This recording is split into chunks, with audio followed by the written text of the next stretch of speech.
welcome, round eyes, to the Kumite. I'm your host, the flying sidekick, Daniel Ehrenberg. And here he is, Henry Papali. And Henry, did you ever do karate growing up? I believe I took one or two Taekwondo classes. Did you know, have I talked on this show that I am a black belt in Taekwondo? You may have mentioned it when the show first started. It was like, hey, welcome to the show. I'm Daniel Ehrenberg, black belt in Taekwondo. We're talking about Die Hard today. Absolutely. That's how I used to talk on the podcast.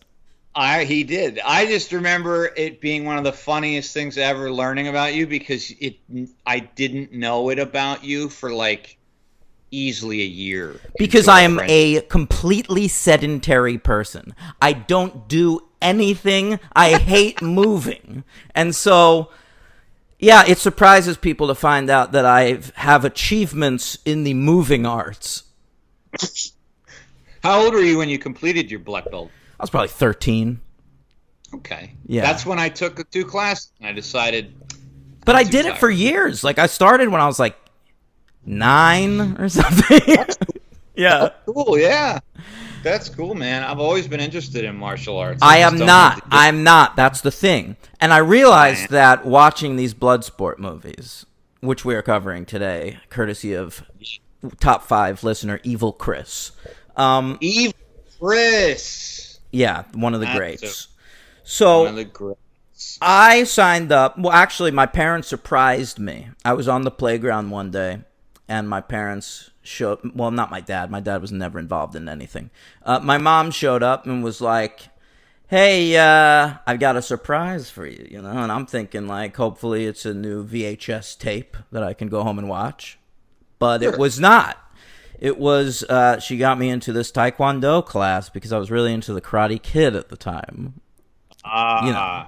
And I thought it was cool they could call me Daniel-san, but that's not really how it works in the Korean martial arts. Should. I agree. But anyway, I went and I did it, and I really, I like the Karate Kid. I always did. Yeah. I like his relationship with Elizabeth Shue. I like him getting... defending himself against the bully.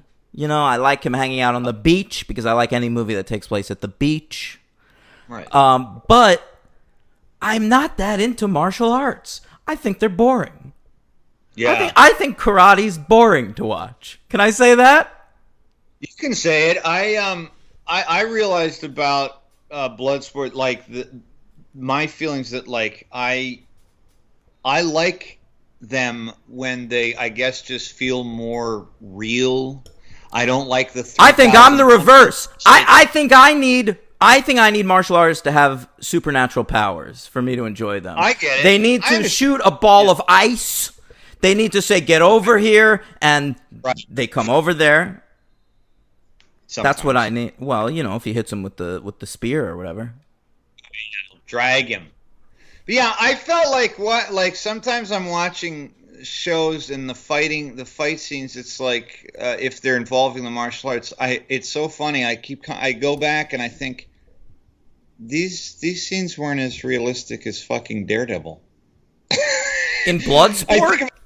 No, not just in Bloodsport, but like in a lot of movies where they employ martial arts. I'm like, whoever the choreographer in Daredevil was, like, I just think of certain scenes and I'm like, that feels like actual martial arts to me more than like when they just hit. I know, and that's why I think it's boring. Daredevil, I'm like into it when he's in the courtroom and shit, and then that's bullshit. No, I like all that stuff. I like the stuff with the Kingpin, and then as soon as he starts fucking fighting somebody, I tune out. You sent me a text like fucking 6 years ago. And I had just seen a couple episodes, and you said, that hallway fight Of course, come on. We can all admit the hallway fights are good. Yeah. They do one a season. They're always awesome. But all the other fight scenes, he's just battling ninjas. I don't care. Yeah. I wish, that, who's that guy? Daredevil had a villain, Stilt Man. He was a guy on stilts. I wish that guy showed up on the show. Stilt Man. Yeah. Yeah, I'd be down. I Who need could play I, Stilt I Man? need comic book Tom. shit to be sillier. Yeah. Well, there's enough of that out there, I think, for you. Is there? M- MCU is pretty silly. MCU's perfect for me. Yeah, Yeah. I appreciate the silliness of the MCU. But anyway, Bloodsport's very silly, and I enjoy the movie a lot. So let's talk about it.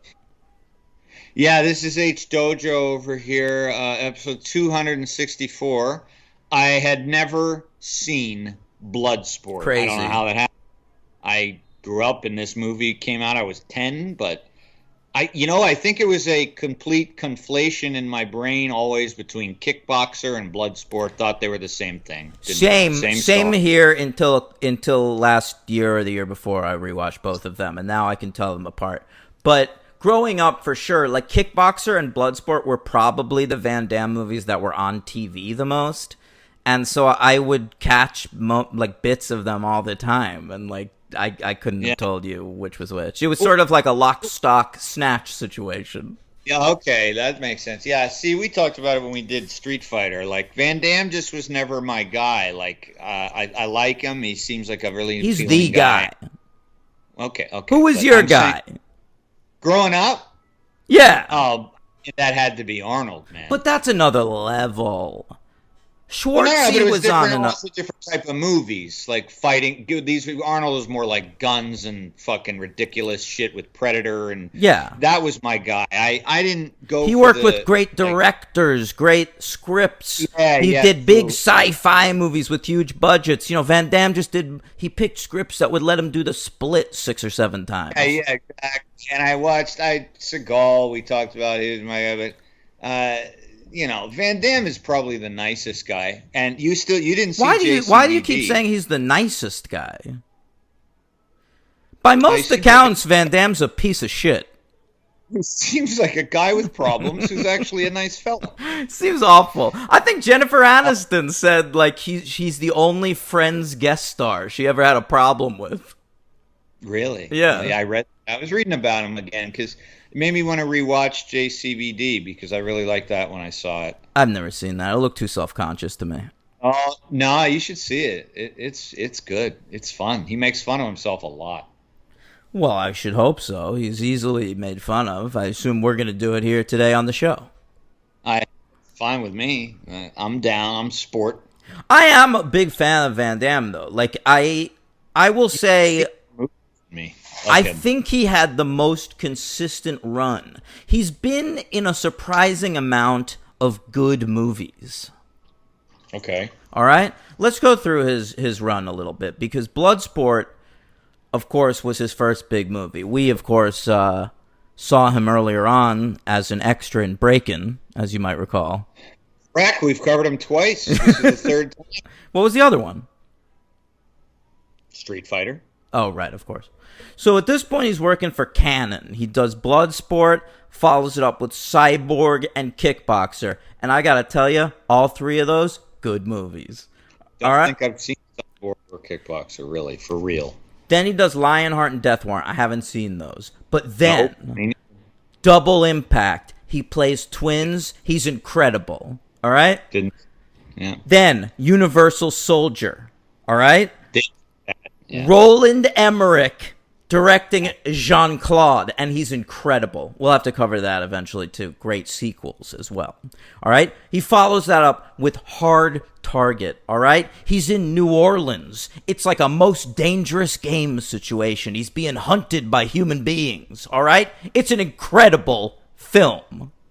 I've always wanted to see Hard Target because I remember like 20 years ago, a buddy of mine in Pittsburgh told me that he loved that movie because when there's a scene with Van Damme in the bayou or something, and they start rolling in Creedence music playing over top. Oh, you better believe shit. it. Yeah, he's riding a fan boat and shit. And he's going out, I think, to visit his uncle, played by Wilford Brimley. Beautiful. Yeah. I like that. Now, you wouldn't like that movie, of course, because it's directed by John Woo.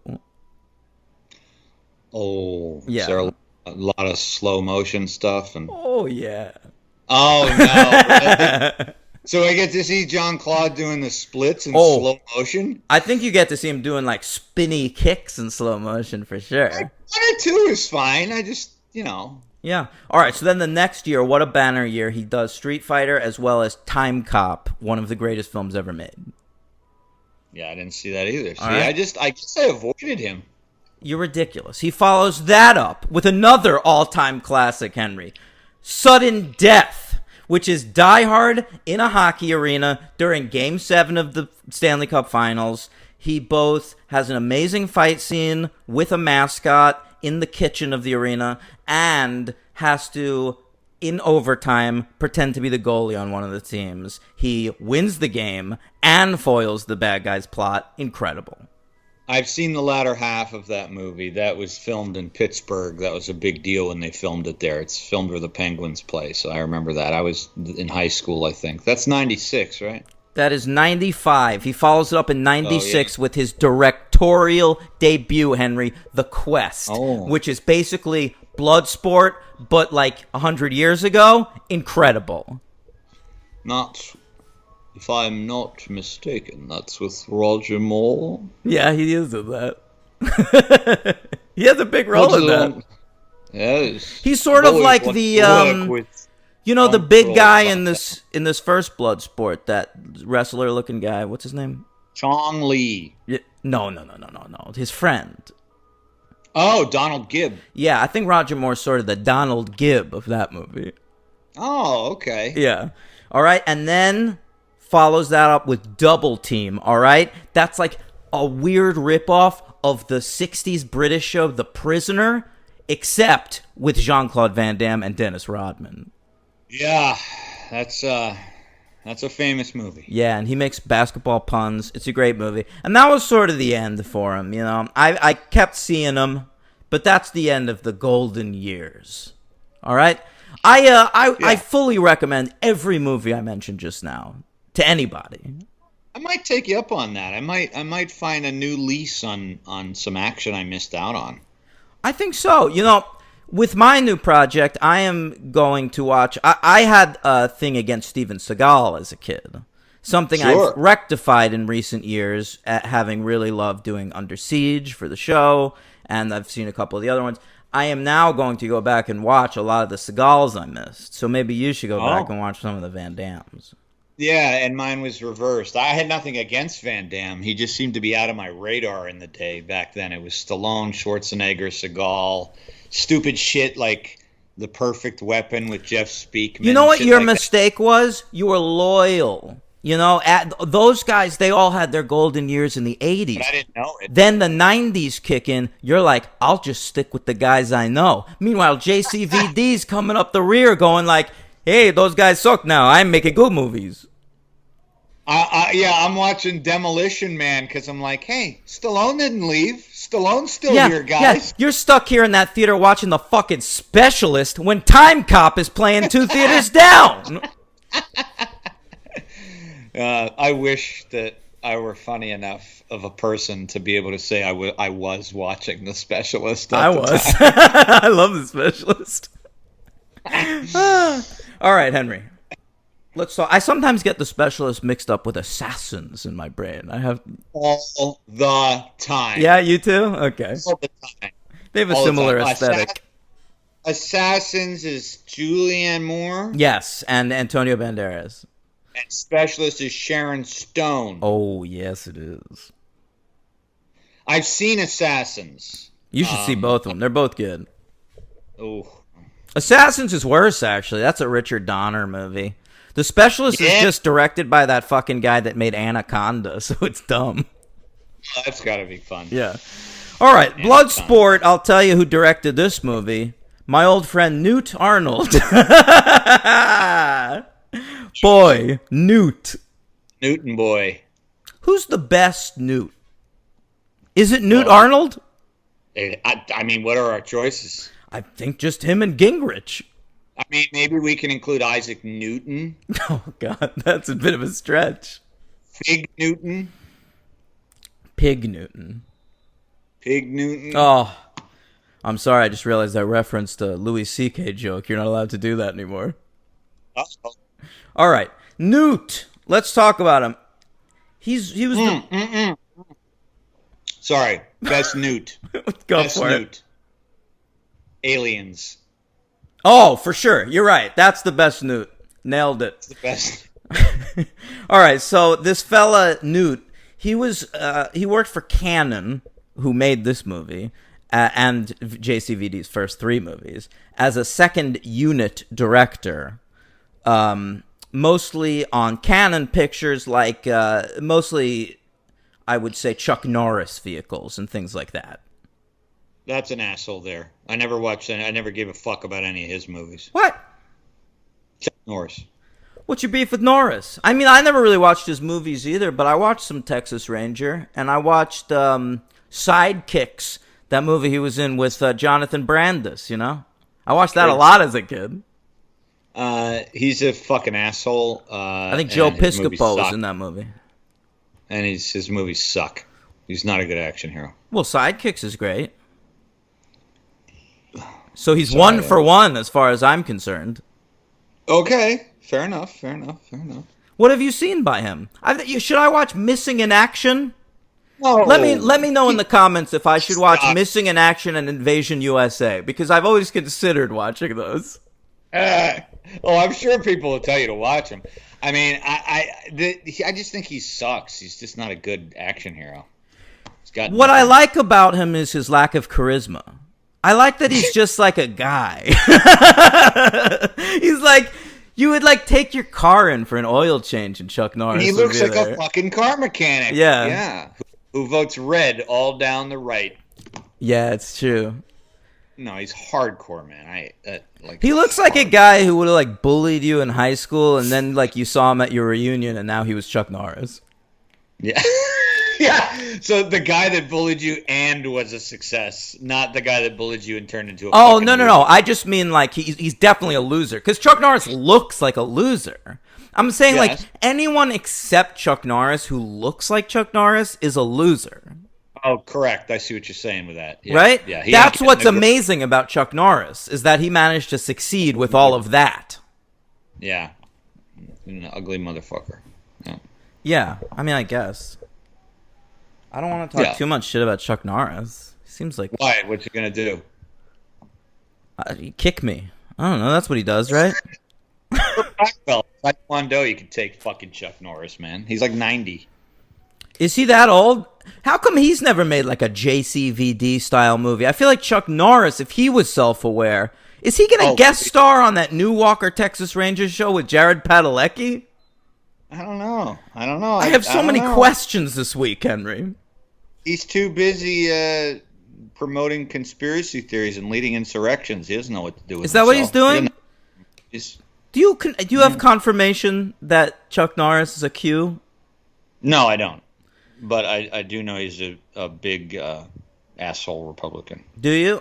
Here, let's look at him on Wikipedia. Sure. Hey, he's got a whole section philanthropy, Henry. How bad could he be? All right. He's a Christian, an outspoken Christian. No thanks. Surely we can't hold that against him, Henry. No, never. He is a Republican, but in 2007, he took a trip to Iraq to visit the troops. All right? That's who they wanted to see. Yeah. In 2008, he became one of the first members of show business to express support for the ban on same-sex marriage. There you go. All right. Chuck Norris. I couldn't have queued that up better. Hey, he formally endorsed Newt Gingrich as the Republican presidential candidate in 2012. All right? He accused Mitt Romney, of course, of flip-flopping. All right. Mm-hmm. He endorsed Ted Cruz in 2016. He endorsed Roy Moore for the United States special election. Remember that? Roy Moore. Oh, was that the pedophile child molester? Yeah. And now looks like in 2019, right in the middle of all of the school shootings, he signed an endorsement deal with the gun manufacturer Glock. Nice. All right, so I guess you're right about Chuck Norris. I would say case closed. Any more objections to my argument, Your Honor? I have no more objections. The defense rests. That the defense rests. May I approach the bench? Sure. Yes, granted. Seems like my client's a real piece of shit. All right, I'm gonna tap out. Counsel, take a seat, and counsel has the right to waive defending said defendant. Yeah. Okay, I won't be doing that. Okay, so Bloodsport was directed by Newt Arnold, not Gingrich, and written by Sheldon Lettich, Mel Friedman, and Christopher Cosby. And the reason Sheldon Lettich wrote the first draft of this fine feature film was that he had met a fellow by the name of Frank Dukes. It's a great story, so please tell it. I couldn't help myself. I had to read all about it. Go ahead. All right. Do you know everything? Because there's so much. I think so, but maybe not. And our audience probably won't. I'm sure they won't. So go ahead. Around the world, hear this shit. So, I mean, everybody, I feel like people do know about this. I will say I have heard podcasts cover Bloodsport before. I've been afraid to cover it because of that. I'm afraid like I'm going to repeat bits from other shows that I've heard and shit. You gotta remember, so we got listeners all over the world. A lot of them don't give a fuck about Bloodsport, so they're not. No. I know. I'm obviously going to still say all the shit, but like if you hear me like repeat shit, like jokes or whatever from other podcasts, I promise it's not intentional. I don't remember what the fuck I've heard. We don't repeat people's jokes here. All right, so Frank Dukes had an article written about him in Black Belt magazine in 1980. That was a prime karate magazine, and he was presented as a man who had served in the United States Marine Corps on covert missions in Southeast Asia, and was awarded the Medal of Honor. All right. Now, he's an expert in the martial arts, including knife fighting. He has black belts in Taekwondo and many other things. And he says that he participated in 1975 in a martial arts competition in the Bahamas called the Kumite, which was a 60-round single elimination tournament held in secret every 5 years. He claims that he holds the Kumite record of 56 knockouts in a row on his way to winning 1975's Kumite, winning all 60 rounds he participated in. Yeah. 60 rounds! Wow! How long does the Kumite take? Are they fighting multiple times in a day? It would have to be, right? Either that or it's like a year. But it's like, they say people die doing this. Yeah. A lot of the losers are death matches. We're going to get to that when we cover the movie, which was surprisingly tame. I was rather shocked. Well, it's a fine film. Just it's called. I think it's a very wholesome movie. I'm not bashing it at all. Yeah, but I'm saying I think it's very wholesome. You don't think it's very wholesome? No, I do. I do. Me too, which was very, very odd to me. Yeah. Yeah, so Frank Dukes also says that he was recruited by the CIA after the Kumite and did a lot of secret shit for them, all right? So, and he holds the records. He was the first Westerner ever to win the tournament. Sure. And he has the records for the most consecutive knockouts and the fastest knockout, 0.12 seconds. They have very specific stopwatches at the Kumite tournament. And now that was that. All right. So he was this guy. He had the one article written about him. This guy Sheldon Lettich meets him. He gives him this line of bullshit. By the way, everything I just said was later revealed to be completely false. Right. And Sheldon Lettich then asks him he needs like a witness, you know? So Frank Dukes introduces him to a guy who's gonna like tell him like, yeah, I fought in the Kumite with Frank, and he holds those records for sure. Like, he is the man. And then that dude later said that Frank like gave him all the talking points and like bullshitted the whole thing. And so Lettich, with like this second man's confirmation on the Frank Dukes story is like, fine, I'm gonna write a fucking Frank Dukes movie for canon. You know, what else am I fucking doing? Yeah, why not? Yeah, so he writes it. Mel Friedman and Christopher Cosby are credited with rewrites and shit. And they hire Jean-Claude Van Damme to play Frank Dukes. The idea with Van Damme was that they were looking for... they wanted canon movies that would appeal to women more. And so they were trying to find action heroes that would appeal primarily to women. And what they ended up finding with Van Damme was that men fucking loved him too. So, like, yes, women were super attracted to him and whatever. He's a ridiculously handsome man. But, like, dudes were into him too. So he was such a success. He was able to escape the hands of Quadrant of canon after only 3 films. All right, it's okay. He was actually one of the parts of the Running Man. He was one of the people he had to face, and he was able to get free of that quadrant. So he was able to go act in other movies. Ooh, wasn't The Octagon a Chuck Norris movie? Yeah. Yes. Yeah. Oh my god, I'm sweating so much. It's so hot right now. Why don't you have your air on? It makes noise. I listened to it and I found it annoying, so I feel like other people probably would too. Well, I got my fucking fan on now. Yeah, hydrate, man. I was expecting you to continue the show, but you just watched me hydrate and said hydrate. Oh, great. So this film was released Feb 26, 1988, on a budget of $2.3 million. And it ends up making $11 million in the United States in theaters, and worldwide, including home video releases, $50 million. You know, it's a very successful movie for canon. One of their biggest successes in their whole run.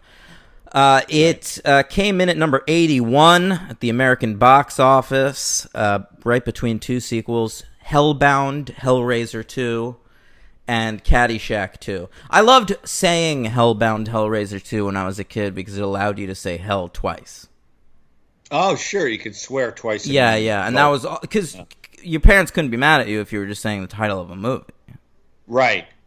So I would often say, I really like the Hellraiser franchise featuring Hellbound, Hellraiser 2, and Hellraiser 3, Hell on Earth. And then I said hell a whole bunch of times. Yeah, I felt the same way about Fuck Me Senseless 1 and then Fuck Me Senseless 2. And it was a title, so what were we going to do? What is that? Oh, that was a scrambled porn. Fuck Me Senseless? Is that a real scrambled porn that you watched as a kid? You just made that up? That was a joke? Yeah. Do you remember any of the names of the porns you watched as a kid? Oh my god, no. I remember the name. I remember the name of the first porn that ever made me orgasm. I mean, and man, you remember our age difference. I didn't have access like you did, man. I'd be lucky if I caught Emmanuel. No, I watched this on the Spice channel. I borrowed my dad's illegal cable box so I could watch a wrestling pay-per-view. I think King of the Ring. And ended up watching a pornography film called Magnum Love. And I still remember that title. That's great. If anyone wants to burn me a DVD copy of that film, send it to me, because I would have a lot of nostalgia for it, I think. We covered the threequel Magnum Force. No, stop it. His name was Peter Magnum. He was a detective. I remember that. So sorry that I made that joke, everybody. I think everybody enjoyed it. Yeah, they did. Yeah, all right. This film was nominated for 1 award. Okay, that's what I was figuring, and I'm pretty sure I know what it is. Would it be a fruit award? Unfortunately, yes. Oh, that's not fair. All right. Hang on one second there. Yeah, I don't think that's particularly fair, but okay, here we go. For heaven's sake. Raspberries, no razzmatazz, all we're lacking is a little pizzazz, 'cause it's the golden raspberries, it's the worst of the worst, not the best of the best. It's pizzazz gone right. Yes, Jean-Claude was nominated for the worst new star of the year. That seems a little harsh. I mean, his acting is not very good, but there are worse performances in this movie. Are you saying his acting isn't very good? I believe he builds this Frank Duke's character to such a degree that by the end of the film, you are delighted by his success. All right? I was. All right? This is a character... His acting is incidental, Henry. Let's be honest. Correct. He does the splits 7 times. He's kicking everything in sight. He fucks a woman. You don't even see her naked. You see his butt, his delicious buns, and then fucking he builds a beautiful friendship with whatever that guy's name is. I love that guy. He was incredible. I'm surprised that guy's not in more movies. He looks like the wrestler Kane.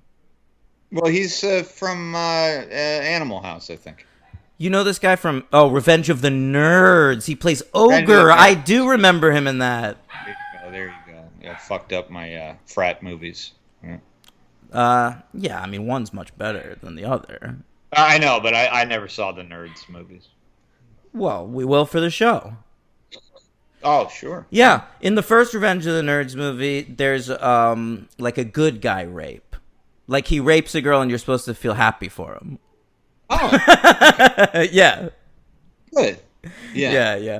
Looks like he's also in Meatballs too. I guess he played like a lot of big dumb guys and stuff. Oh yeah. No, he's great in this. He's the only one from this movie who's in the sequel. You're correct. That's right. Correct. So we're going to talk about Bloodsport 2 a little later on. More to come about what's this guy's name? Why can't I have amnesia when it comes to this man. What are it? Donnie Gibb. Donnie Gibb? This guy is a Donald? Yeah, it doesn't seem right, does it? His name should be like I hope he could Biff or Brutus. Yeah. Brutus. Yeah. Rick, maybe. Yeah, Rick. Yeah. Garfield. And he's Rick Garfield. Yeah, can you picture that? Nah. He's Ray in this movie. We also get he's Egon in Bloodsport 2.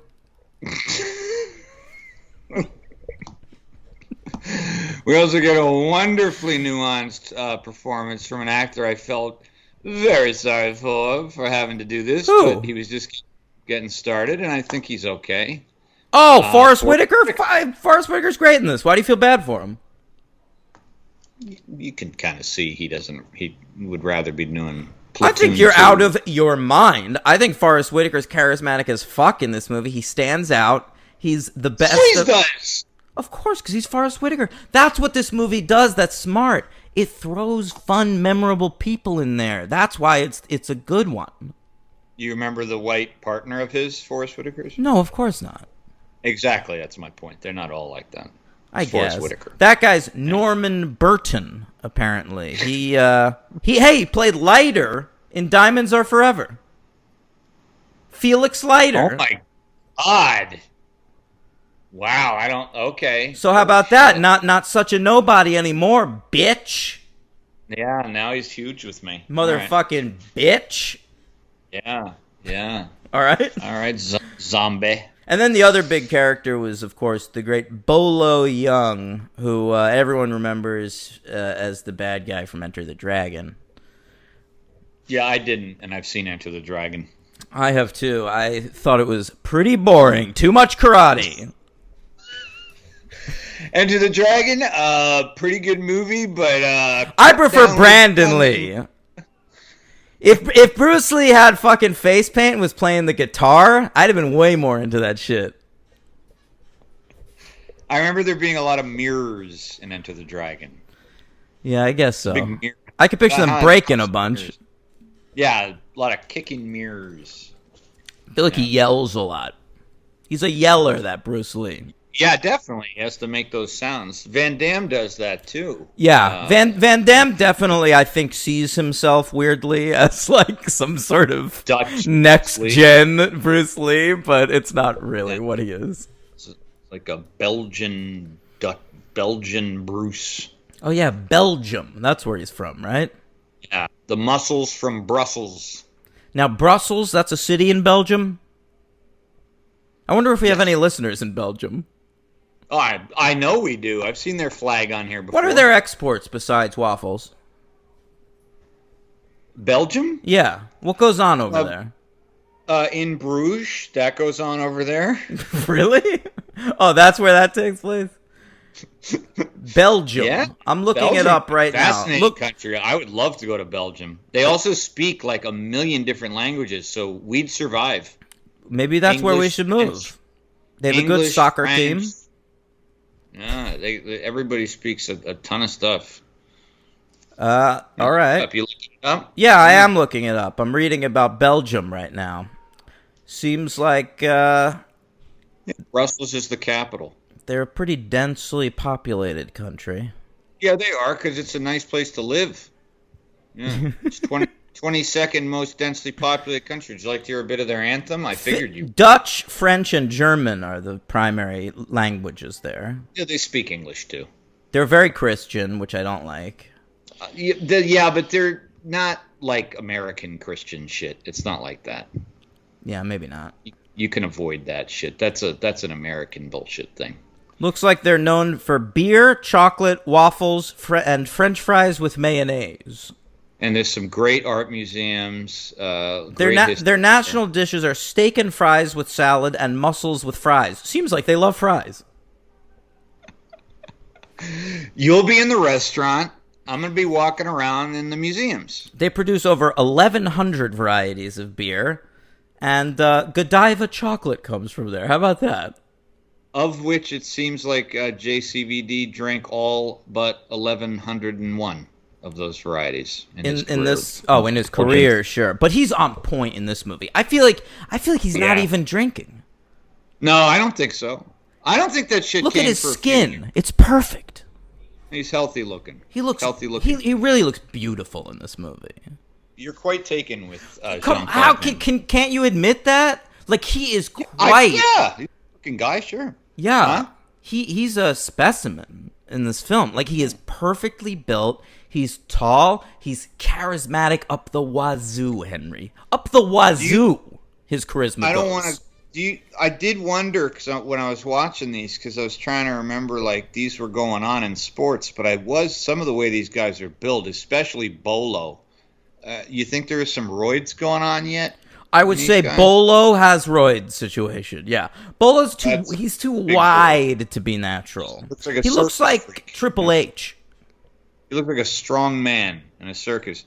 I mean, Van Damme could be. He's not that huge. I mean, he could be like. He's too lean to be roided in this movie. He's so well built. Yeah. I don't know if Van Damme was. I mean, he probably took some HGH in the mid '90s or something, but yeah, he's probably still young and. But not like those other guys like Schwartzy and Stallone and all that. Oh yeah, Schwartzy looks like he's gonna fucking pop in some of those movies. I mean Stallone. I meant Stallone, but both of them. Bloodsport. I guess let's start talking about it. It begins with bit of a flashback situation, right? Yeah, which I appreciated because I like the way they do it. It's kind of quick. Even though it's a little lengthy, it's quick in the way they'll cut back to Van Damme reminiscing, and then they'll go back. And I'm already thinking in my brain, I'm like, these are my kind of flashbacks. I don't need to start when he was a kid. Just have him go right in as an AWOL soldier, and then have the memories, fill me in, and move on with the story. It's well done. Yeah, it is well done. There is a lot going on at this point, though. They're establishing almost like three things, which is that he's a soldier in the army, he aspires to be a karate guy, and he was a ne'er-do-well kid who got taken in by his sensei. So we see him as a kid. What is going on with his voice?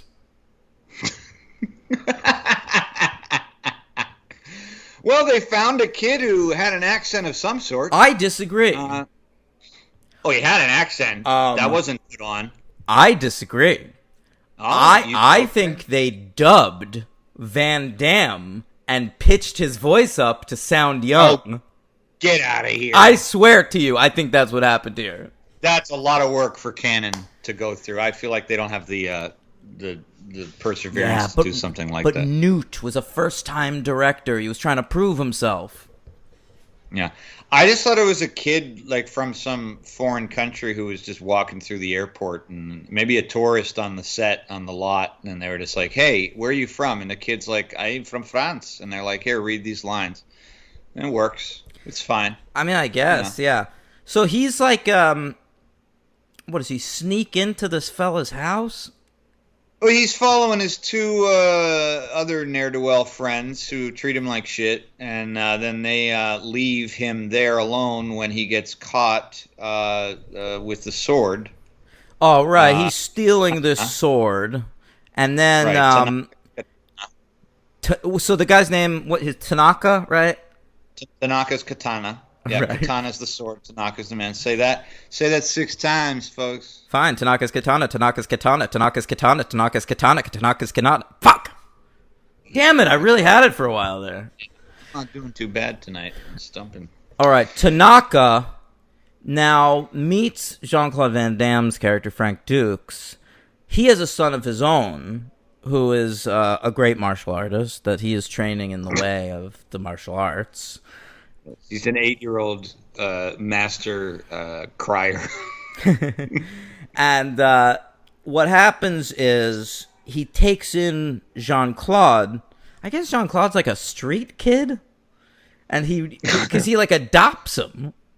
No, he's not a street kid. Remember, they have a meeting he has a meeting with his parents. Oh, you're right. I forgot about that.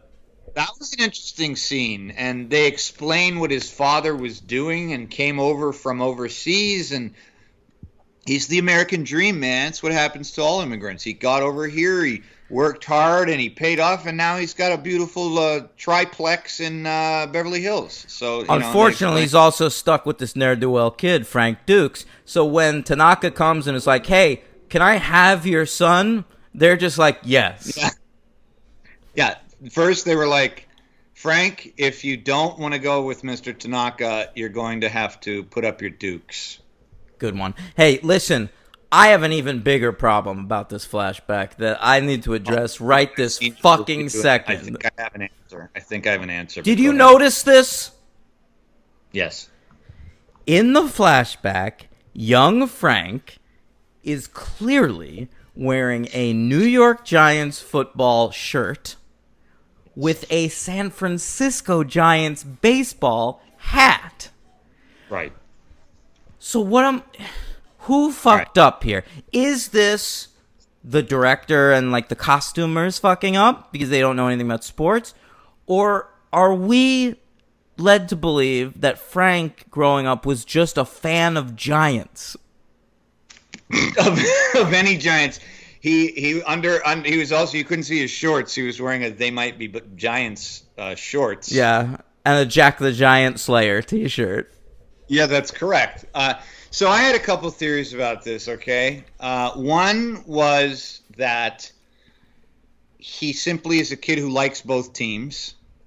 Because I often, as a kid, had one hat, like a Lakers hat I wore for a long time as a kid, but I would easily be wearing maybe a Blue Jays shirt or something like that. Okay. Look, I get it. They're different sports, but there has to be a coincidence that both teams are the Giants. I agree. Now, here's my other idea. Walk with me here. I think he's a fan, being an immigrant, of all things New York. Loving New York. So I think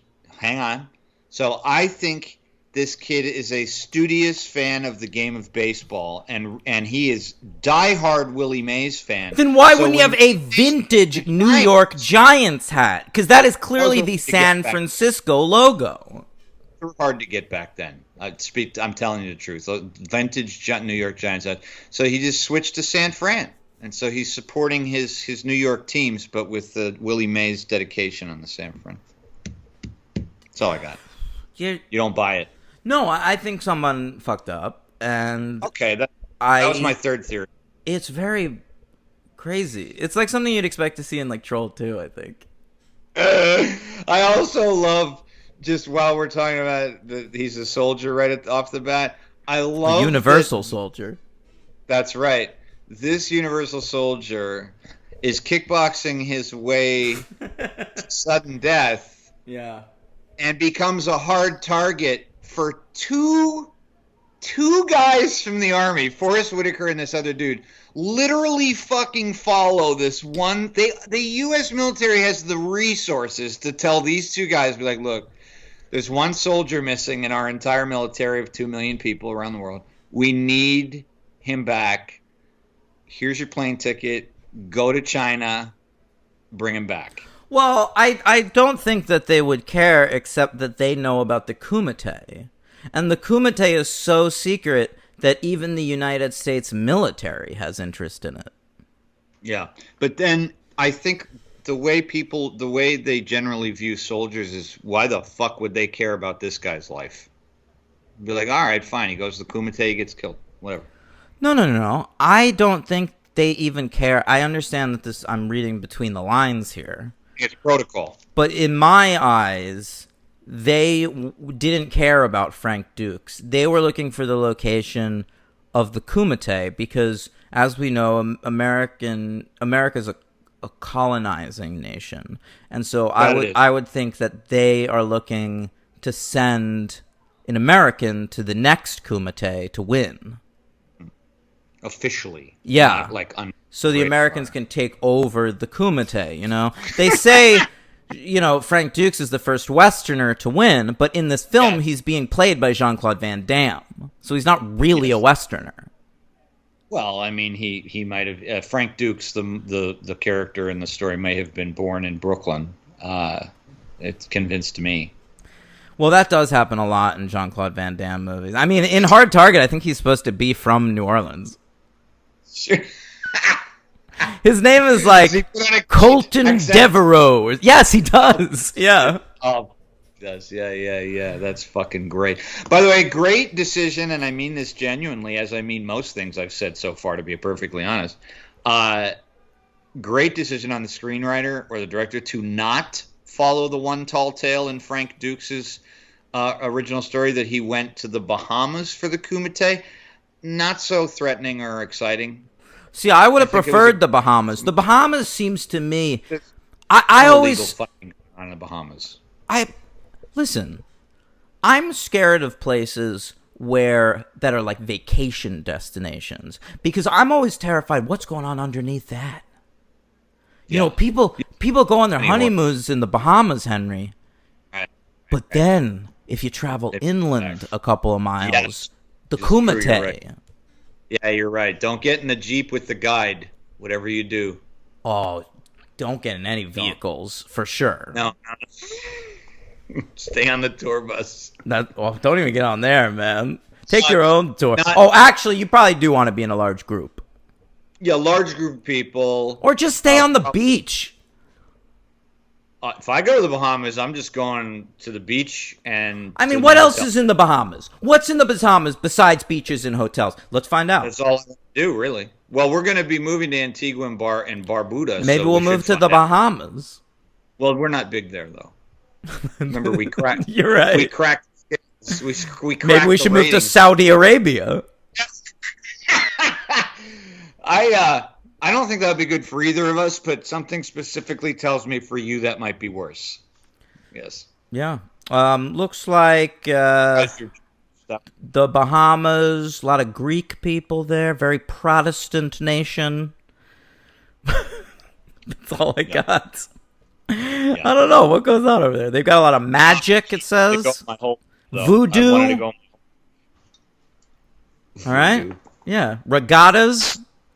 They've got that. Economics. A lot of pineapple and crab, Henry. All right, you feel good about that? That was the Bahamas. You think Tom Hanks? That would be a great end of Castaway if he just realized he was on like a fucking tourist island. At the end, he finally turns the right corner and he's like, Son of a bitch. Yeah. Or not even. He's just like he's like hunting for fish with Wilson, and then like some guy with like a camera around his neck goes around the corner. A native, honey. Look. Amazing. Ah, Henry. And Barbuda and Antigua. Right. Sounds good. Or like we've said, the Scandinavians seem to like us. Take our pick. All right, so Frank Dukes, what ends up happening? The son of Tanaka gets murdered, right? Did I make that up? We don't know. We don't know. It's never said. He's dead, though, right? Yeah, they don't say why or how. I'm assuming he died I just made it peace with the fact that he probably died in the Kumite. In a Kumite match. I don't know what else to make sense of that. Yeah, maybe in America before the Kumite, they have like Kumite, like round. You know how they do the Olympic trials? Maybe he was a victim of a hate crime. Yeah, a Kumite qualifying match. You know? Yeah. What, you went straight to hate crime? Well, it's, contemporary perspective. Okay. All right, Henry. So Van Damme says to Tanaka, like, train me, and I'll win the Kumite. And Tanaka, needs some convincing, but gives, So then it's a lot of blindfold shit, and he snatches a thing out of his hand. He's very impressed by that. Yes. He puts out a flame. Oh no, that's the second one. Sorry, we got two training. That was ridiculous. That fucking montage in the second one. He has to blow out a fucking candle? Seems easy to me. I'm gonna try it though. Next time I light a candle. To punch near it. Yeah, I'm gonna go to a church and I'm gonna just start punching the vigil candles and see if any of them go out. I wonder if that'll get me in any trouble. Also, like their whole thing is like, I just think that who's that guy's name? The name I can't remember. Donald Gibbs. Right, Donald Gibbs. Just call him Ray. His name's Ray in the movie. I think his presence in the Kumite confuses me about the Kumite because it makes it seem easier to get into. Because exactly. Looks like a fucking Hell's Angel bouncer. Yeah, that's all I think he is. I think he's like a bouncer. Like, I think like him being there, it's almost like if like Patrick Swayze from Roadhouse was in the Kumite. You know what they should do? They should do a Bloodsport remake, pulling karate guys from different movies. Yeah. Wow. How do you feel about that? I'm all in. Yeah. Does it take place in a roadhouse? No, but I'm saying like you could get that would be neat. Jonathan Shaik from Roadhouse 2, because Patrick Swayze's dead, to be in the... I guess you wouldn't want to do that. That wouldn't be as interesting. Is Patrick Swayze unavailable right now? He's been dead for many years, Henry. Okay. Yeah. That wasn't the question I asked, but okay. Mm-hmm. Yeah. And to quote a Jean-Claude Van Damme film, in hell. Oh no! All right, no, I'm sure he's in heaven. He's a heavenly creature. We knew that from Ghost. So he goes to the Kumite. He flies out there to what's it called? Where are they in this movie? China? I don't know. Japan? Korea? I believe they're in Beijing or Hong Kong. No, they're in Hong Kong. They are in Hong Kong. You're right. I'm so sorry. I'm a fucking idiot. All right. No, it's confusing because it's not confusing. They say Hong Kong 100 times in this movie. They do say Hong Kong, but no. What's confusing is where the army base is. Oh, I could not fucking tell you. Yeah, like I couldn't tell. Is he in Thailand? And then because wait, you think that you think he was in Asia when he went AWOL? He might have been. I assumed he was just on some random military base in America, and then flew out to fucking Hong Kong. Sure, but you can see what I mean, though, right? Like, because it's kind of just happens in like 2 seconds, and there's no. It feels like he's already away. Well, we just cut to him. We don't. What's the point? We don't need to see him at the fucking airport. It's a 90-minute movie. But remember that we're all over that fucking Asia the Americans. We're everywhere over there, so we got bases all over that place. So that's why I guess I was like, he could be anywhere, man. Let me ask you this: do you think if he showed them his invitation to the Kumite, he would get half price on his plane tickets? I would like to think that Hong Kong Airlines would honor such a thing. Yeah, they're all about honor over there, Henry. That's correct. But, then again, it might be kind of one of those things you can't really bring it to the front desk. They want you to be kind of like quiet about it. It's like, please, loud American, we understand that you're here for the Kumite, but I'm not the guy to give it to. When you're on the flight, the steward is going to hand you They're so unsecretive about it feels like over there everybody knows about the fucking Kumite. They're not the most open country. Yeah, but like everyone they talk to, I mean, think about this. The female lead of this movie, a lot of people know about the Kumite, is a journalist. All right, the actress is Leah Ayers. All right, what a great performance she brings us. What, you had a problem with this performance? I mean, it's good for her to be in that 80s movie. She looks the part. I think she's excellent. You would. All right. No, you don't. I think she's great. What's wrong with her? I don't think she's great, but like I don't see she's like, she doesn't bother me. No, honestly, in this type of movie, there weren't that many performances that I thought were that bad at all. So I had to pick LVP. It wasn't, I didn't enjoy it. Glad but to it was hear kind of, was kind of easy. But here's my point about the Kumite being easily found. She's a journalist, okay? We first meet her in a bar chatting up some bros about the Kumite. And they all totally know what the Kumite is. They're just like keeping it from her, all right? Then she meets JCVD. JCVD's like, oh, yeah, the Kumite. I don't know what you're talking about, lady. And so he tells her about it, basically. They end up fucking, all right? The next morning, she says, hey, JCVD, Frank, take me to the Kumite as you just fucked me. He's like, the fuck was just for fuck's sake. I'm not taking you to the Kumite. The fuck I am. All right. Then, minutes later, we cut to the Kumite. She shows up with her arm around some guy. Let me ask you a question. How many backups did she have? How many Kumite competitors did she fuck in an effort to get one of them to bring her? And also, how was this guy able to get her in? The Kumite is so unsecretive. Everybody has a fucking +1. Yeah, it might be a +1 invite only. And she goes with that man, Hassan, I believe she says his name. I don't know why I remember that. I think it's a great point. Maybe she had already done like half the Kumite people. But there are so many, Henry. There are 60 rounds. That means there's, 30 contestants? Do you think her tunnel is as long as that tunnel they had to go through to enter the Kumite? I don't even know what that means. It's probably wider now.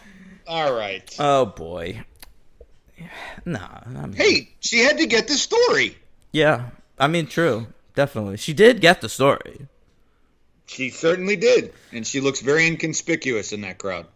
Yeah, for sure. She hangs out with the bros, though. She makes friends with Donnie. Yes. Although when Donnie gets sent to the hospital, she has to go see him in the hospital, Yeah. He gets real beat, that Donnie fella, and I feel bad for him. So Frank meets him on like a trolley. Yeah, that was funny. I thought he was going to be like a bad guy. I thought I was going to see a bus scene where Van Damme's going to beat his ass, and he just kind of laughs at him, which is kind of funny. Yeah. All right. That is so funny that you said that, because I had the same thought. To me, it's like through modern eyes, everything Donnie does in that scene, Donald, he's being introduced as the villain of the movie. Yeah. Uh-huh. Yeah. But back then, we were supposed to find it all charming. Because, like, he sits down behind a woman on the bus, and he's like, hey, honey, how do you feel like coming home with me and sucking my big hog? And she's like, I don't want to do that. And he puts his legs up next to her on the seat and is like, hey, but my dick's calling out your name. Why don't you come over here? And she's like, please leave me alone. And he's like, I will not. And then it like cuts to JCVD going like, dude, hilarious. We should hang out.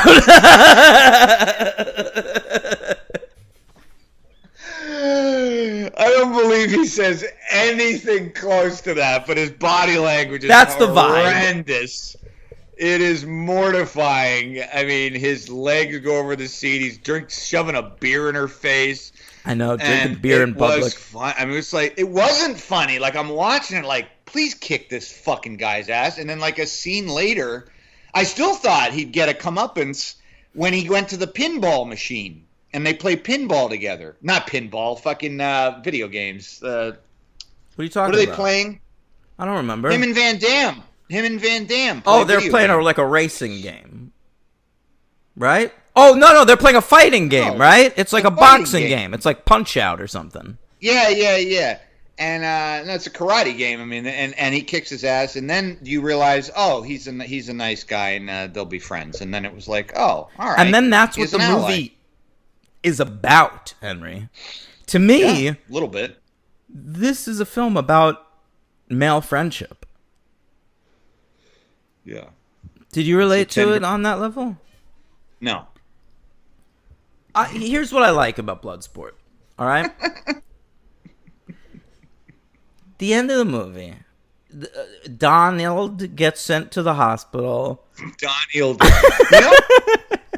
That it's Trump's first name, and you just can't get it out. Too hard to say. Yeah, you want to squeeze it out of your epiglottis. It's true. Not gonna happen. Yeah. Not gonna do it. Right. And right. He what was I talking about? Friendship. The end of the movie gets beat real bad. Right. It's not even the end of the movie. It just gets beat real bad by the But he gets to the hospital, and JCVD's like, I will get revenge for you. I will beat the man. I will win the Kumite, which he does. Okay? And then he whispers to him, even though I already said to Tanaka that I was actually going to win it for him because he's on his deathbed and his son died, so I'm going to win it for him. But now that you're in this kind of trouble, I'm going to win it for you too. Now, please keep my girlfriend safe because I really have a lot of pressure on me to win this Kumite thing now, if I didn't already. Mm-hmm. Here's what would happen in a normal... Here's what would happen in a normal movie, though, is Jean-Claude Van Damme would win the Kumite, and then we'd get a cut to that guy in his hospital bed, and somebody, like one of his pals, like another character in the movie, on the phone going like, Frank won! And they like celebrate together. But in this film, we get a scene where JCVD goes back to the hotel and gets right up in Donald's face and holds his hand and says, you're my best friend. We're best friends. And then he says, I love you. All right? They do see that. I love you, earnestly. And very nice. And Donald says, I love you too.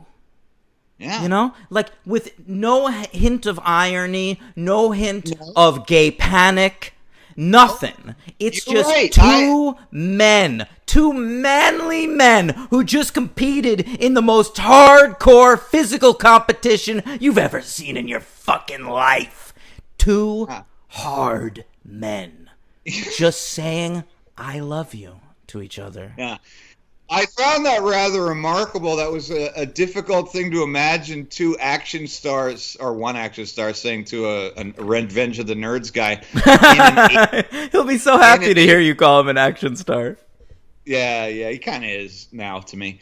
To say that, you're right. You're not going to see that shit. You're not going to see that in anything in that era of that genre. And it was a little. It took me aback. I was like, well, goodness me. I know.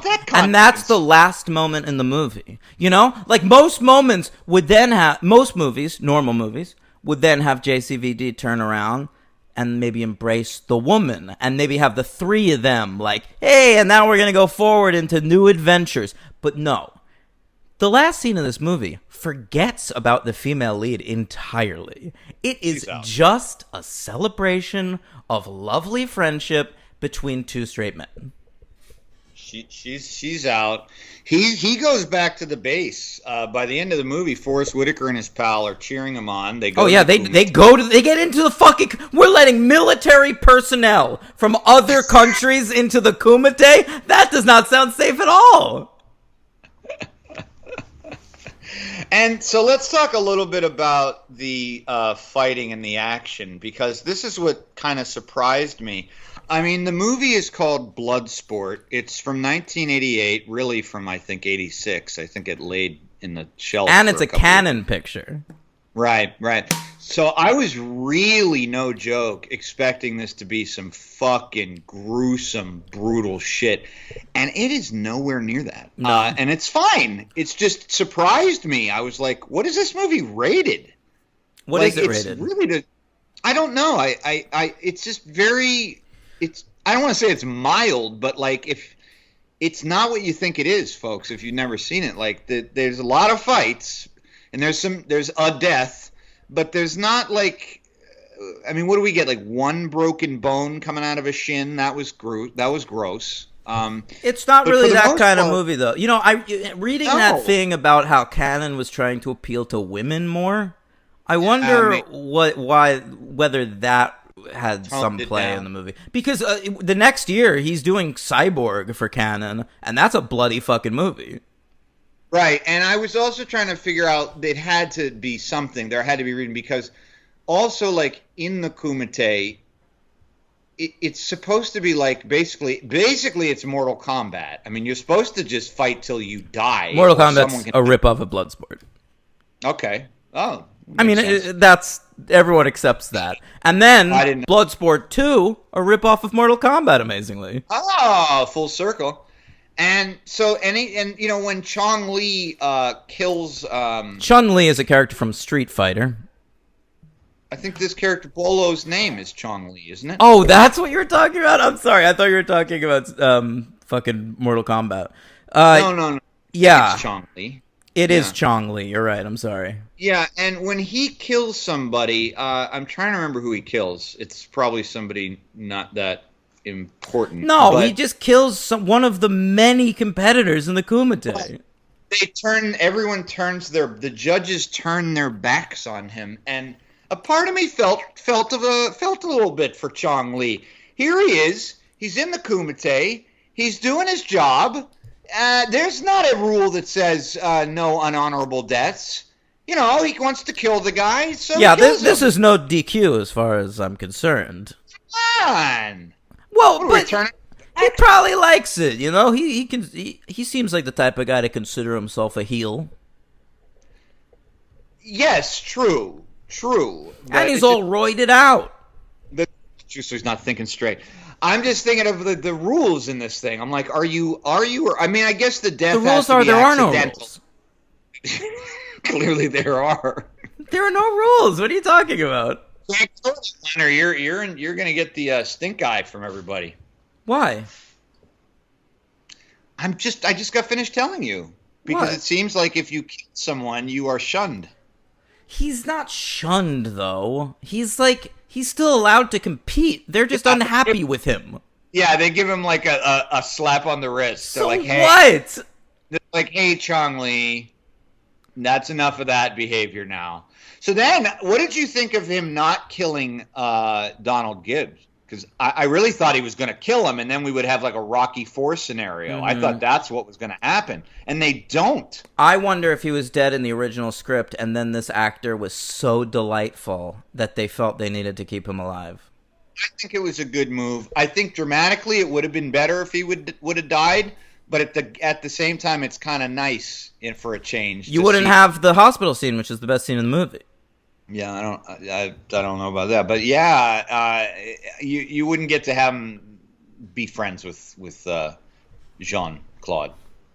So yeah, it was an interesting choice. I agree. Yeah, his fighting moves were crazy. But I don't know what he seemed like he was just chopping, like he was the Great Khali or something. Who? Donald? Yeah. He had no fighting skills whatsoever. No, he had a kick. too, and a. I feel like he was just like throwing his arms. That's what he was doing. Yeah. Throwing arms. It was great stuff. Jean-Claude doing a lot of flips and little of the tricks, little of the quicks, and Donald Gibb walks in on him in the hotel room when he's doing the splits. That's the 5th of 7 times he does the splits in this movie. I believe. And he can't break him out of his trance. He's like, Frankie, it's time to go. Frankie. Mm-hmm. Now, what that scene is trying to get across is that Frank Dukes is ready when he's ready, and not a second before, all right? So he's doing the splits between what looks like 2 folding chairs, and his balls are hanging down. You could see the outline through his pants, I noticed. And he's trying to get his attention and failing, and then you see Jean-Claude Van Damme just look up and go, okay, I'm ready. Or whatever it is. Whatever that accent is. Yeah, baby. Yeah. I also like Van Damme's hair in this movie. You know, a couple years later, around like Lionheart and Death Warrant, he would develop that big, the mullet.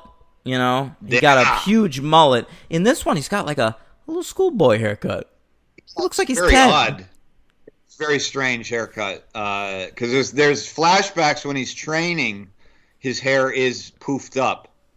But then when he gets down to business, it's straight part. Well, that makes sense, Henry, because it's possible that those flashbacks took place in the 80s, which would mean that the Bloodsport film took place in the 90s.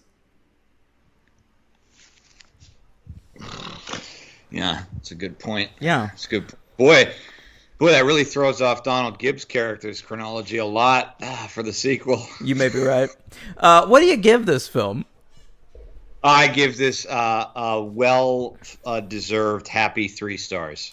Me too. You know, I want to go 4 because it is a great movie, but it's like there are too many, I don't know, it's like not technically good. You know what I mean? I was going to say that. That's what I was going to say. It could be shot better. I mean, some of the fight scenes could have actually been probably like electrifying, but I don't blame the stunt performers. It's some of the camera work and direction is just clumsy. Some of the city sequences are a little clumsy. Yeah. It's definitely poorly made, which is a problem for me. If this had like a more capable 80s action director behind it, you know, if Jean-Claude was working with his later regular director, Peter Hyams, this might have kicked fucking ass. Yeah. I agree. I think this could have been very much one of the class. I mean, it is considered, I guess, like obviously a classic of the 80s, but I think it could have been actually a great film with a better director. I don't even think the script needed really that much work. You got what you need in there. That's right. It's really the direction. I'm with you. We don't say that often. Yeah, it's really just the direction, you know. So we each give it 3. All right. Yeah. Who's your MVP? Donald Gibb. Me too. Yeah, he's so great. He's such a delight. He's a delight. Yeah. I don't usually go for those big oafish characters as sidekicks, but he's fucking perfect in this movie. He's great. Who's your LVP? The journalist. No, come on. I'm going with Pierre Raffini, who played young Frank Dukes. Ooh, harsh on the kid. Well, you know, he's older than me. It doesn't matter. Yeah, I agree. He sucks. But yeah, Leia Ayres. You know why? I'm always thinking back to our,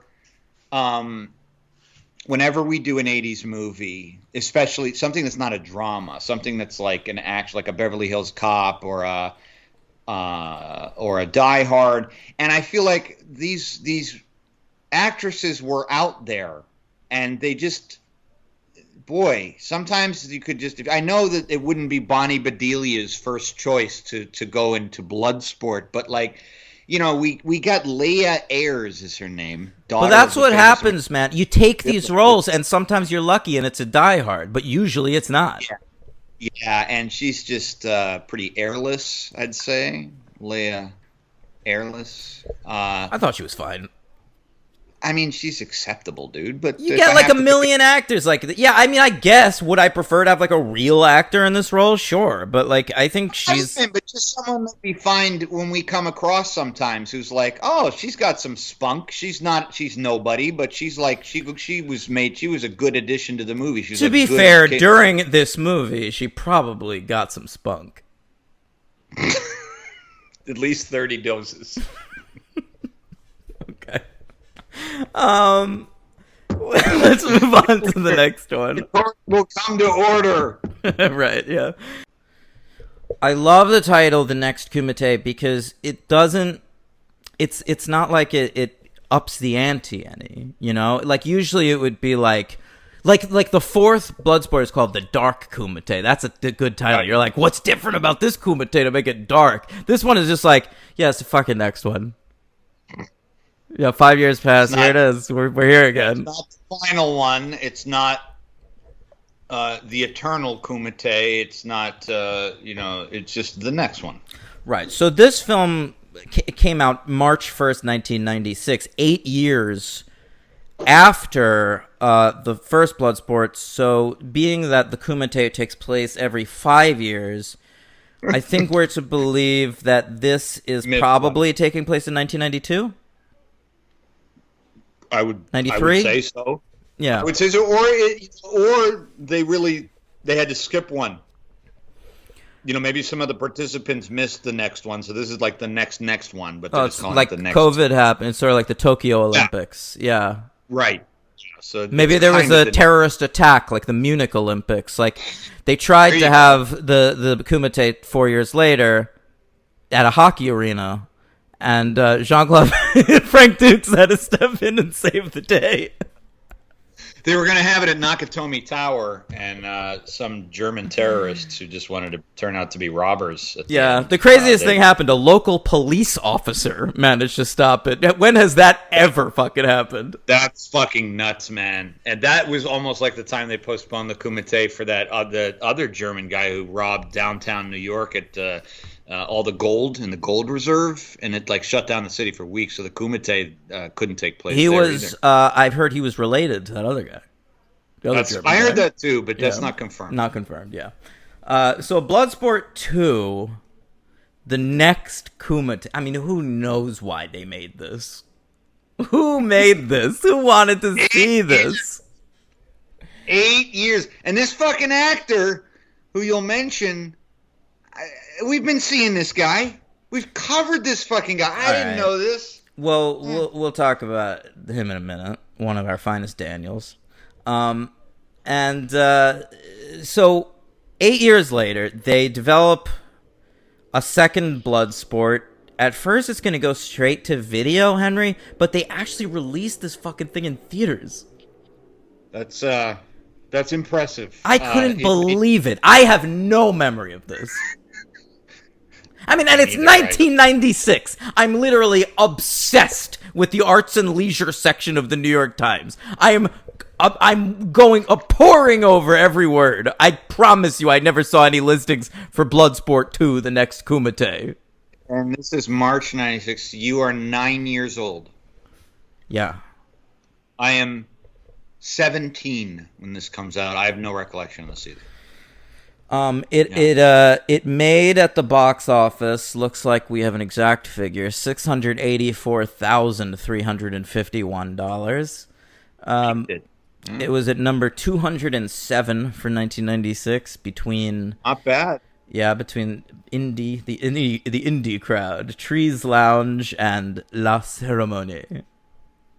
Wow. Yeah. Did Trees Lounge beat it? Yeah, Trees Lounge made like a couple bucks more.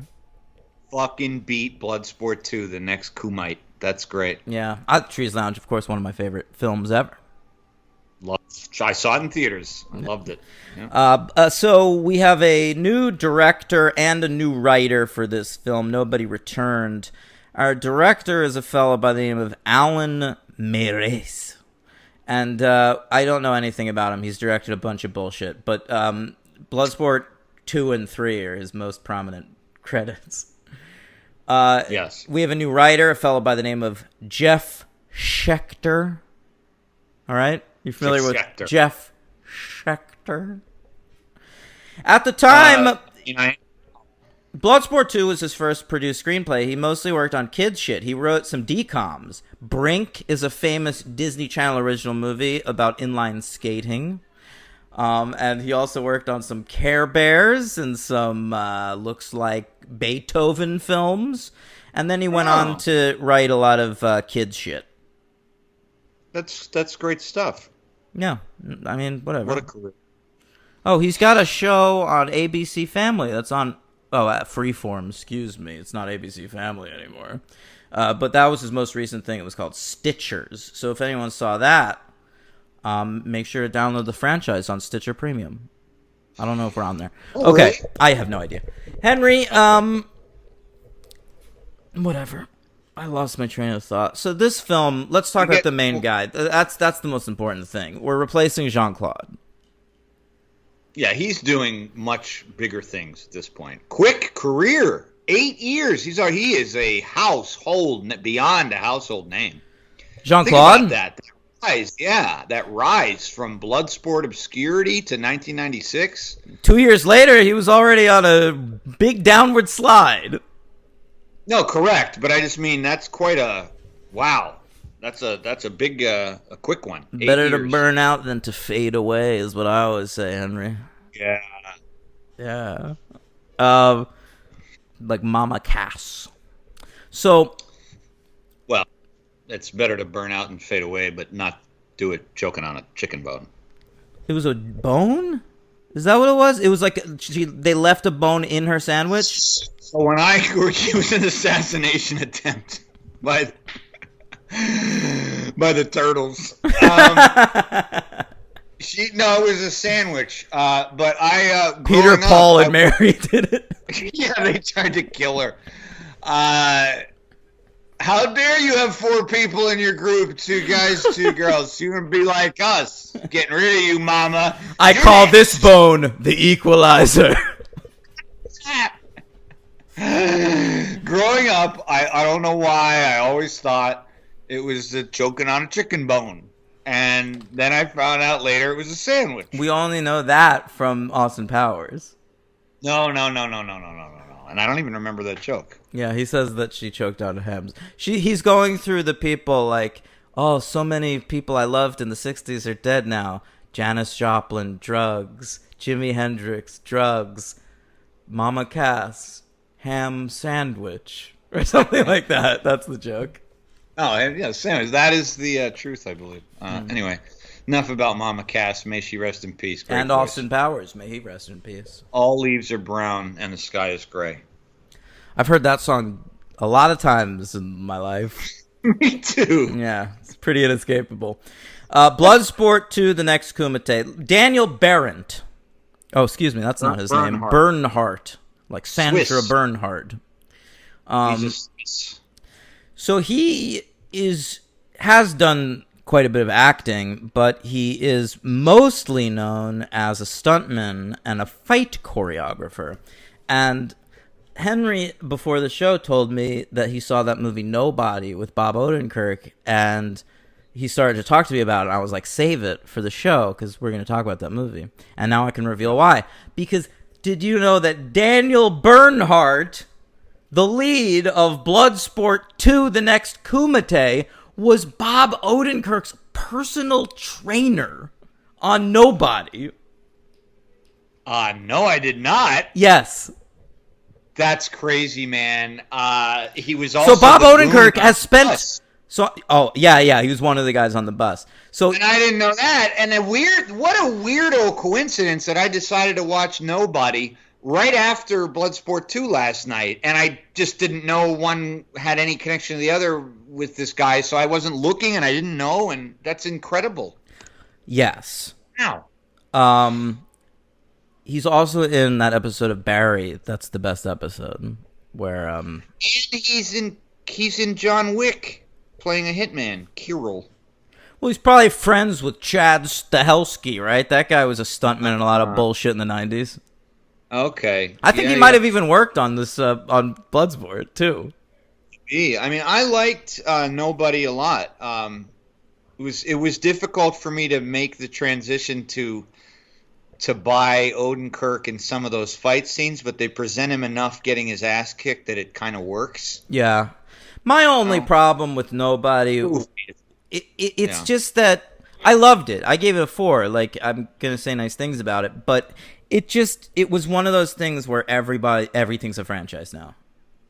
It was so clearly trying to set up some kind of cinematic universe to be explored in future entries, which it will be. They just announced a sequel. And I don't need it. I liked the movie. Can't I just enjoy one movie for once? They should call the sequel Anybody, and then the third one Everybody. That's pretty good. And then Somebody. Ooh, I love it. You should write in to the fellas. Mr. The Show? Wick guys. To Mr. Show? I think Mr. Show got canceled 25 years ago, but, you can write into somebody. Yeah, it was hard to buy him throwing punches, but it was still fun.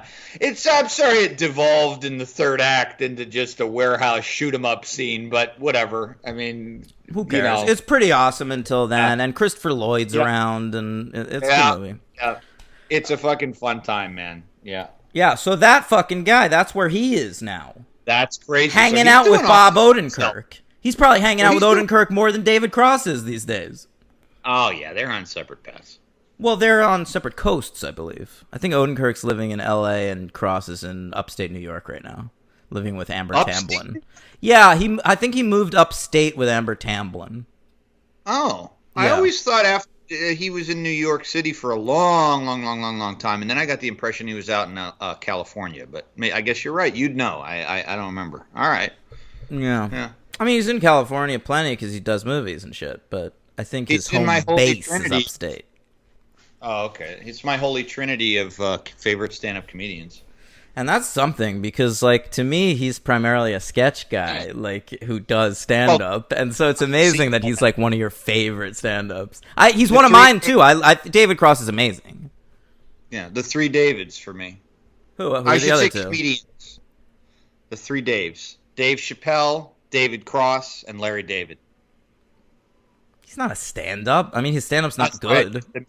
I just amended it. I said comedians. Got it. All right. H-Dog.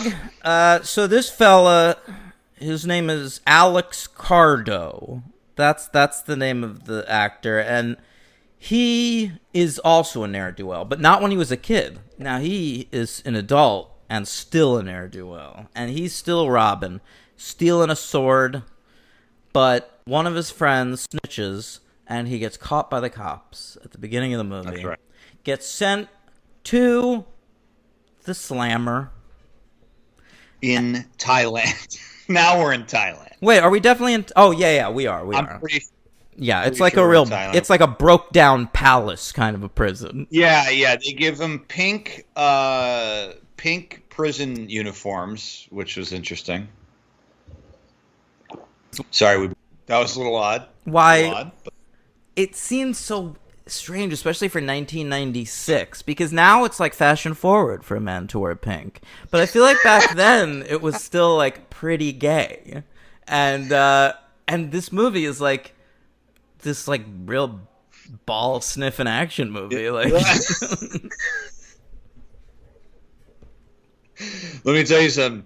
You're sentenced to life in the worst shithole in the world. The only plus is it's very hot out there, and we're not going to make you wear black. We're going to make you wear pink. All the people wear pink, so the sun won't hurt you as much. You are going to be going to the worst shithole prison in the world for life. But I don't want you to worry about it because it's very hot over there, but we do not give the inmates black clothes. You'll be wearing pink, so the sunlight will reflect off you. It'll be kind of comfortable. So... Excuse me, are you saying it's a breathable fabric? I'm saying it's polyurethane, and usually it's pretty good like dry fit. What was up with his voice? Was that not been invented yet? I don't know. What was he doing a Jean-Claude Van Damme impression in this movie? I'm not sure. I can't say I've heard a Swiss accent that much, so... Well, I have Cesaro from the WWE. He's the Swiss Superman. Well, then you would be the man to ask. Yeah. I guess it does sound a little bit like this. It might be just a Swiss accent. I mean, I don't know what he's trying to do. I just felt like they hired this guy. He looks kind of like JCVD. They have his hair done sort of like it was in the first Bloodsport. He's the same kind of build, except he's really tall. Did you find him tall? I felt like he was towering over everybody in this fucking movie. Yeah, he's like 6'8". Yeah, he's huge. Yeah. All right, so in prison, he meets James Hong from Chinatown and from the Chinese restaurant episode of Seinfeld. And Trouble in Little China and from The Golden Child. I love James Hong. We've talked a lot on the show about James Hong. We love him. Have we? Yeah, I feel like every time, because he shows up a lot, and every time he does, we're like, that guy's awesome. He's awesome. Did you know that he fought in the Korean War on the American side? He fought in the Korean War on the American side and had to spend the next 50 years of his life playing fucking immigrants. Well, he himself is Chinese. So being a Chinese American soldier fighting in the Korean War, the Chinese were helping the North Koreans. So he was fighting against his own country, his former country. I mean, that's pretty incredible stuff right there. James Hong is a man of balls and guts. I'll say, man. And talents. I'll say, but we make him into whatever. Yeah, I mean, to hopefully for him, most of the roles he got were at least Chinese, and they didn't throw him as a Japanese or Korean or something like that. I mean, but yeah. That is some wishful fucking thinking. Yeah, I'm almost positive I've seen him playing all kinds of different shit. Yeah, I'm sure he has. He is great though, and he's my MVP in this movie. Mine too. Mine Good. Too. So he's actually the framing device of the movie. He's telling the story to a bunch of kids that are like in his karate class. I liked the kids; they were all right. I don't get you. So he's also in prison, and it's funny. Like he's in this room alone in the framing device, talking to all these fucking kids and telling them the story of this amazing man he once knew, Alex Code or whatever, and whatever. And the kids are like, "Where'd you meet him? In like karate class or whatever?" And he's like, "No, I met him in prison." And he's like, "Don't worry, kids. I was there for some bullshit that I didn't do or whatever." And if I'm like one of the kids, like these kids are gonna go home later that night and tell their parents, like, "Hey, how was karate class? Oh, we didn't do karate. Our sensei, who by the way was once in prison, for murder, spent the entirety of the time telling us some inspirational story about a friend of his who participated in a secret blood game in another country." All right? Susie, Darren, Susie is not to go back to that man. She is not going back to that class. I've had it with you and your karate for our daughter. That's enough. Henry turned away so confidently from that impression, like he was like, "I nailed that." Yeah. And I think he did. Thank you. I enjoyed it. I know you did. I wanted to point it out. Yeah. All right, so anyway. Thank you. He meets that dude in prison, but we meet also, everybody's in this prison. We also meet the villain of the movie. His name is Demon. And he's very boring. Super boring guy. No charisma whatsoever. He is a prison guard. I believe his name in the movie is Chin Lee. What? He's the guard, dude. The guard is Demon. Yeah, Demon, but his name is also like his actual name is like Chin. God, I didn't remember. I didn't think they ever said his actual name. I thought he was just Demon the whole time. I'm having weird. Why am I remembering so much from this movie? I don't know. You're doing an amazing job at this film. Thank you, sir. Yeah, he says it to fucking Daniel Bernhardt. James Hong does. He goes, "That's Chin. As long as such and such does his bidding, he's useful to him." And then they call him Demon pretty much throughout the rest. But Yeah. yeah. So then years later, it becomes time. It's like around the time he's going to get released from prison for stealing the sword. But he finds out the Demon has gotten an invitation to the Kumite. So he's like, what's the Kumite? And James Hong is like, well, it's this thing, and you can fight him if you want, if you get invited. And he's like, how do you get an invite? And he's like, you're just a great karate guy. You just gotta be a great karate guy. They don't worry, they pay attention. You don't have to fight in like regular karate tournaments to be recruited. I feel like you could just like fight on the street, and their eye in the sky is gonna notice and invite you to the Kumite. That's how it works. That's how Dan and I got famous. Somebody spotted us and then gave us all this money to produce this wonderful show. We never would have done a podcast. We were discovered on the street and asked to do a podcast. We don't even like movies. Nah, it's all a front. By the way, I was totally wrong about Chin, I believe. I think Chin was the beastly inmate. Ooh, combining two Asian characters. Very nice. He said Demon employs Chin to beat up other inmates. Remember the big tatted guy in the beginning who starts beating up the old guy? And then, oh, yeah. Yeah. I like that guy. That's Chin. Yeah, and then but to answer your question, also he explains to Mr. I can't say that stupid Daniel Bernhardt name a million times. What do we call him? Alex Cody. Alex. Change it every time. Alex Brody. So Alex Brody's there. Hey, Chief.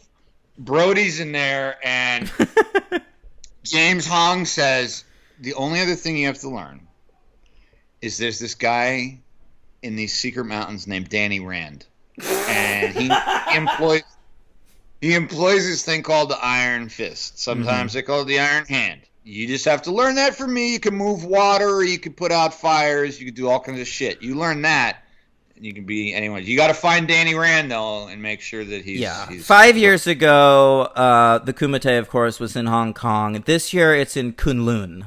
All right. The secret walled city of Kunlun. I couldn't think of it. Mm-hmm. And if you run into see some guys from the Black Hand, just ignore that. That's a whole other ball of wax. It's a whole other storyline that we don't need to concern ourselves with. It's taking place elsewhere in the cinematic universe that we're a part of. Okay. All right. So he does get an invite to the Kumite. Fucking nails it. Well, he gets it because Tiny, who they're now calling Tiny, they're calling Donald Gibb character Tiny. Well, that's funny because he's large. That's right. Mm-hmm. Is that why? Yeah, okay. yeah. I thought maybe he had a little dick or something. I didn't know. No, I think it also just shows to Goya that he is like they're not as close with him as JCVD is. Like Frank Dukes knows him on a first name level. These just nickname guys. Yeah. Yeah. And he beats up that American guy wearing the Stars and Stripes karate pants outside and steals his invitation and just gives it to Alex. That's how he gets Alex in. Oh, that's right. I fucking forgot about that. That's so lame. Like, what about that guy? He worked his ass off to get there. He was a dick, I guess. I don't know. I guess. He had a little rowboat to get himself out of Thailand. He goes out of there. It's like, I'll fight him, fine. Like, douche. He's gone. So in the Kumite, I felt like it was a much more welcoming environment than in the last movie. Like, in Bloodsport 1, I feel like they're trying to sell the fact that this is fucking scary. Like, people are going to die here. They are, yeah. We get that long hallway walk that I joked about when I compared it to a vaginal canal, and so that's setting up how spooky it is in the Kumite. In this one, I feel like they walk right in. Everyone's just like doing calisthenics on the floor. Yeah, it's like a training session. It looks like a gym. Yeah, and like a gym with a Joe in the middle, and then that's it. There's a woman now. First woman in Kumite history. Yeah. She's not. Yeah. We've seen her before, of course. Sonya Blade. She was in all 3 Mortal Kombat films. That's right. Yeah. You know that I'm joking, right? Sonya Blade was, of course, played by Brigitte Wilson Sampras in the Mortal Kombat movies. I'm just saying that this is clearly supposed to be fucking Sonya Blade from the Mortal Kombat games. But haven't we seen this girl before? No, I don't fucking think so. I think it's just some random girl. But she has a ponytail on. She's got that sweat band around her head. She's fucking Sonya Blade. I bought it. I bought your. She's wearing the same colored clothing, workout clothing. I bought it. Yeah. Tiny is trying to hit on her. It's not a bad pickup line, to be honest. What do you say? Hey, there's a rumor going around that you want to have dinner with me. That's not. That's not a good pickup line, Henry. That's not that bad. Henry, please never use that.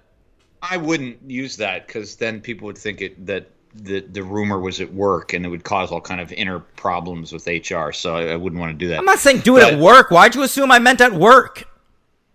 Where else would I do it in a crowded? I guess you mean you could use just with it anywhere. any lady. Yeah, I've already used it. It's worked a lot. A lot since you watched this movie 2 days ago. Yesterday. Henry's dick is disgusting right now. He's been using it for 24 hours. But she has a stupid retort too, so it's like it's not a good actress. God bless her soul. She like winds up backwards to like deliver a snappy retort, and she's just like, "How about get lost?" Ooh. And everybody's like, "Ooh." Tiny's like, "Oh, all right," and his two eyes are crossed. It's amazing that everyone's being so nice. Like, the worst this girl's getting is just Tiny fucking flirting with her a little bit. Like, I would think in this environment, the fucking Kumite, like, this is what I'm talking about. It is such a soft tournament in this movie. It's like in the last movie, we're watching fucking Bloodsport. In this movie, we're watching, I don't know, X-Men versus Street Fighter. Yeah, they're very female friendly. It's like Super Smash Brothers in this movie. Yeah, they only say one time that she's the first female ever allowed in, and everyone's cool with it. I mean, she does lose her opening bout. We can't even let the woman win one match. She doesn't. Does she win one? She makes it very far until the big guy, the big villain. I just think we don't ever see the matches. We see that board that is showing like this guy versus this guy. Correct. By the way, this is great. Okay, I love that shit like this is real and that I'm dumb enough to not know it. In the Wikipedia description of this plot, it says that he teaches Master Sun teaches him a superior fighting style called Iron Hand. Yeah, Iron Hand is then blue, so you can click on Iron Hand, and it's a real thing. Yeah. It's one of the 72 arts of the Shaolin Temple. Okay. So what are you saying?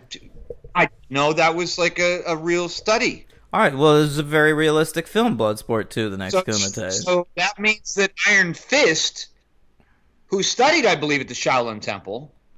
No, he studied in the walled city of Kunlun. Yes, I know that, but I believe the word Shaolin is used a lot in that comic. I think you're thinking of the Wu-Tang Clan. I mean, I'm not going to argue, but at least that. Anyway, so what happened? Thank you for taking me seriously, even when I'm the dumbest person in the world. I just the Iron Hand, folks. Right. Well, that comes into play, of course, during the final fight where he has to battle Demon. It's Alex versus Demon in the finals. You might think Demon has an upper hand over someone named Alex. But what Alex... You might think you've learned the Iron Hand, as is always the case with these powers. Why don't you just use it the whole time? See, what happens is, though, he forgets he even has it in his arsenal. But then he looks out into the crowd and sees James Hong. And James Hong gives him a confused nod, like, why don't you use that great finishing move that we worked on? And we cut back to Alex, like, yes. And then he does it. Boom. Done. Movie over. He forgot about it. He spent all his time learning how to move water and fire without touching it. And I think that's what happens. In the heat of battle, you forget you have the crane kick in your arsenal, and then Mr. Miyagi has to tell you, hey, Mr. Miyagi was in this fucking movie. Oh, wow, he sure was. He goes from a man who is stolen from to a man who kind of finances Alex's redemption arc. By the way, there's a lovely, appealing actress in there. I thought she was lovely. Oh, come on. I'll take the fucking journalist from the last one over this girl. Oh, Big hardcore no on that. I think this girl's lovely. What's her name? Who is this? Not sure. I assume this is Lori Lynn Dickerson. Yeah, it is. I looked her up while we were watching the movie because I was amazed that she only had 4 credits on IMDb. She's been in 4 things, okay? She played a helicopter newswoman in the film Terminal Velocity, which is a huge recommend. Great movie. Then Bloodsport 2. And then in 1997, she appeared in what looks like an Italian comedy and as young Dorothy in an episode of the American remake of the British sitcom Men Behaving Badly. What a sweet little person. What a career. You want to go to Italy and find her? Sure. All right. Sure. Maybe she'll come to Antigua with me. You thought she had great chemistry with Daniel Bernhardt? I don't think anyone could have great chemistry with him. What about Bob Odenkirk? Yeah. What's your take on this guy? Horrible. Really bad. Really incredibly bad. Like shitty. Just super shitty.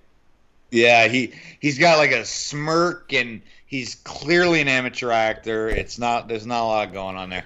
But, if he helped out Fun fact, the title of that Bob Odenkirk movie was about this guy's acting career. Odenkirk's like, hey, I've never worked with anybody to learn this type of stuff anymore. Why haven't I heard of you? He goes, nah, I was in Bloodsport II. I'm a nobody. Yeah, that's right. Well, I mean, that is something you would say. Although he's the star of Bloodsport II. You have to say that. If you're Daniel, you always have that in your arsenal. Bloodsport II. I once replaced JCVD. Dude, he was in Hunger Games Catching Fire as one of the tributes. He's not in it. He's just a stuntman. Oh, it's a male tribute. Yeah, of course he's a male tribute. They dress up the stuntman as tributes to be the extras. He plays Bone Breaker in Logan. Are you a fucking idiot? He's just one of the henchmen in the crew at the end. Pierce's crew. Bone Breaker? Yeah. He's in Atomic Blonde. Yeah. He's a chauffeur in Birds of Prey. The man works. He's a chauffeur in Birds of Prey. Probably because, someone attacked the limo and the chauffeur had to fight somebody hand to hand. And full title, please, by the way. What's that? Full title, please, on that one. It's just Birds of Prey on Wikipedia. Well, the full title is Birds of Prey and the Fantabulous Emancipation of One Harley Quinn. Yeah, never saw it. So all right. All right. I have to say movies I never saw. What is it with movies with Bird in the title that have extra long titles at the end? What's the other one? Birdman or The Unexpected Virtue of Ignorance? Yeah. Interesting. All right. There's also The Birds. That's a long title. It's very odd. And apparently he was in The Matrix as Agent Johnson, and he's in another Matrix as Agent Johnson. He's going to be in The Matrix 4. Yeah, he's one of those fucking guys in suits. They make him up to look like Hugo Weaving. Dan really doesn't want Daniel Bernhardt to have any kind of career. He's a stuntman. I'm sure he's a great stuntman. He actually, I saw, won a stunt award recently for a fight that he choreographed in that movie Atomic Blonde. So, he's doing all right, but, I don't want to sit here and, call him an actor, because he's not one. I'm not calling him an actor. I'm just saying he's working. He's not lying dead in a ditch somewhere from an overdose or something. All right, fantastic. All right, what do you give this movie? I'm giving this movie, while not uncomfortable or unpleasant to watch, like so many things we need to do for this enterprise, it still sucks, and I'm giving it a 1. Yeah, I'm giving it a 1, too. I probably liked it less than you did. I just couldn't. I didn't like it. It wasn't. I've had worse times watching movies, for sure. I got so I kept zoning out during the fights, and then I'd jump back in thinking I missed something, but then they'd be talking, and I would always know what was going on. You know? Yeah, there's like a whole secondary thing with a shootout and a drop off and a sword return and all kinds of Who shit. could possibly care? Cares? Yeah, all right. 1 star each. We're so far so good. We're on the same page on the bloody sports, and my MVP is James Hong, as Mine is too. yours. And Yeah. my LVP is Mr. Cardo, Mr. Bernhardt. Mine too. Look at that. Wow, we're so on the same page, Henry. I am loving Yeah, we this are. Bloodsport coverage.